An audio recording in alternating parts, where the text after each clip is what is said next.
Well, in today's collect, the opening prayer, we ask for God's wisdom and Jesus' compassion and his worthiness to prevail in our lives and in the world.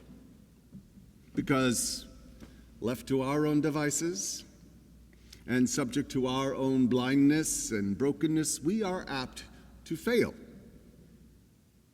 Today's collect is probably one I should commit to memory, especially in this era of heightened anxiety, cultural tension, and political division. It seems to be one of the primary qualities of the baby boom generation of which I am a member, to be not only passionate about our opinions, but also convinced of our own righteousness at both ends of the political spectrum. So it's easy to get carried away by the tides of hyperpartisanship and cynicism, fear, and just come to distrust that God is at work, bending the arc of history towards justice and righteousness, as well as deeper and richer life. Most of us might assert that we love today's passage from Romans. I certainly do. Quote, "I consider that the sufferings of this present time are not worth comparing to the glory about to be revealed to us." But usually, we tend to live according to the flesh and not necessarily according to the Spirit. We too often value being right more than we value being effective or at least gracious. We try to take charge, and we construct various orthodoxies, political, religious, social, that define who is right and who is wrong, who belongs and who doesn't, who is a good crop and who is a bad crop. And then we even repose this reductionist thinking on ourselves, seeing our mistakes as proof of our own depravity or perceiving differences with others as unbridgeable obstacles. But today's gospel specifically warns us against such thinking. God does not need us to purify his creation. God calls us to love it. For in gathering the weeds, you would uproot the wheat along with them. And the sad result of overzealous weeding is that many friendships and families are torn apart, even our own. Many of us fear that loved ones will be lost among the weeds, and then we become obsessed with pulling them out without regard to the damage we may inflict on God's and our most important crop, love. Now, I'm not saying scriptures are saying that we should be indifferent or passive in the face of evil or deceit.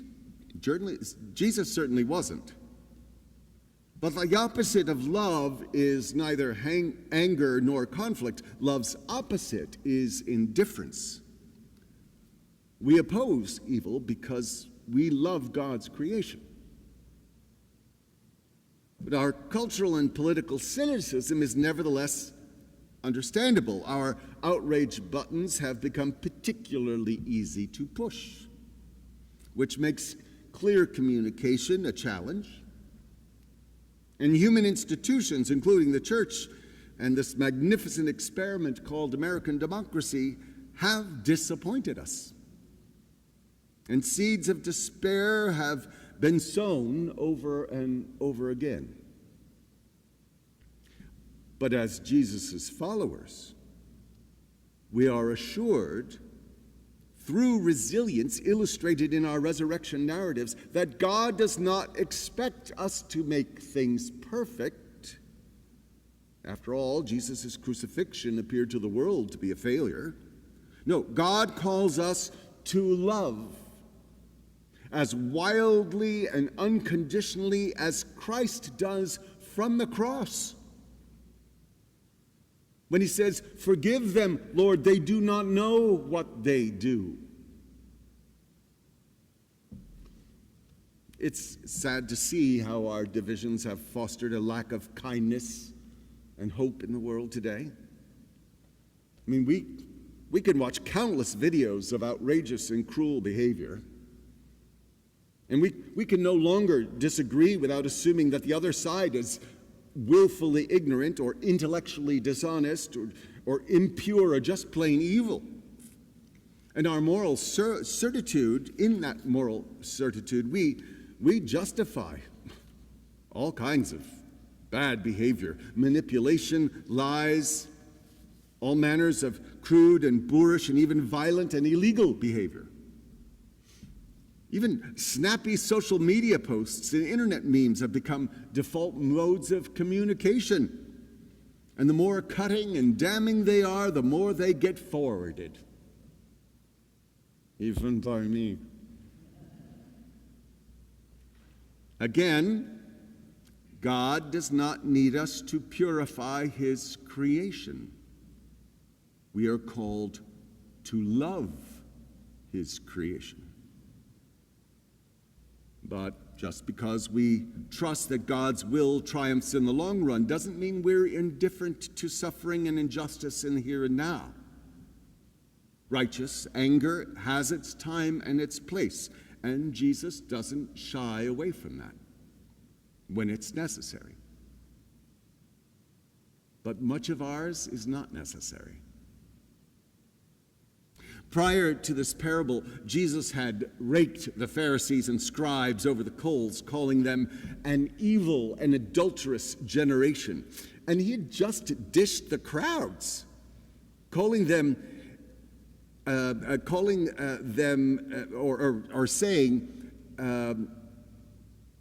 that for this people's heart has grown dull, and their ears are hard of hearing, and they've shut their eyes so they might not look with their eyes, and listen with their ears, and understand with their heart, and turn. And just wait to read what Jesus has to say to the religious leaders in Matthew 23. Go home and look that one up. Turn your hair white. However, look at the language Matthew uses at the end of this gospel. The Son of Man will send his angels, and they will collect out of his kingdom all causes of sin and all evildoers, and they will throw them into the furnace of fire, where there will be weeping and gnashing of teeth. Nothing like a bit of hyperbole to grab an audience's attention.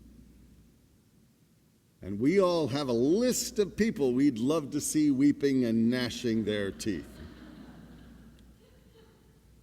I have read more than a few rants this past week about the late Senator Lindsey Graham's shortcomings, his charm and humor among colleagues notwithstanding. But despite our temptation to assert that anyone's adversary, whether on the right or the left, deserves to be flung into the outer darkness where there will be weeping and gnashing of teeth, we are cautioned to leave that judgment to God. Matthew asserts this clear distinction in today's gospel when Jesus states that the Lord's angels will collect the evildoers, not human representatives. Because we have seen the consequences of going down that road throughout history. Trails of blood, sweat, tears. Consider the fates of the leaders and perpetrators of inquisitions, or others who have sold their souls for political power or wealth or influence and expediency. History is never kind to them, and their institutions have ultimately failed. God strips bare their hypocrisies, and the subversive divinity of the Gospels inevitably shines light upon darkness, and the darkness does not overcome it. But one of our problems is that we often don't read our Gospels in their full context. We take out a parable or a teaching, and we try to tease out its meaning in isolation. For example, this gospel is bookended by passages in which Jesus critiques the arrogance and hypocrisy of the religious elites by illustrating what the kingdom of heaven actually looks like. Jesus breaks Sabbath laws and contradicts religious orthodoxies by healing unclean outsiders, and then he tells several parables about what the kingdom of heaven is like. A buried treasure, a fine pearl, a yeast, mustard seed, etc. All of these parables stress that God's kingdom is radically inclusive and unstoppable. And that's what we need to trust without neglecting our proper roles as citizens of God's kingdom.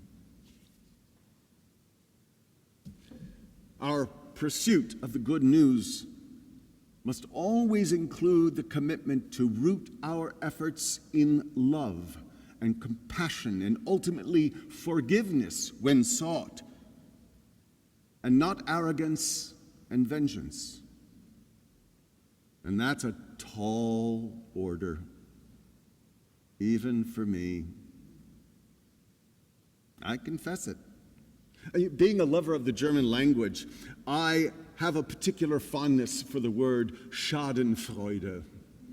Schadenfreude, it literally means taking pleasure in another's downfall or comeuppance.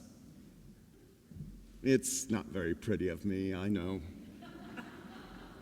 But hopefully I catch myself more often than not and try to not prematurely define who belongs to the crops and who belongs to the weeds, while still standing up for kingdom values.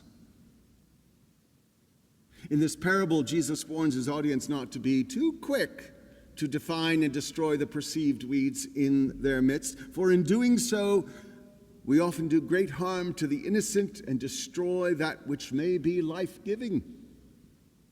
Because weeds and crops are not always distinguishable, especially before maturity.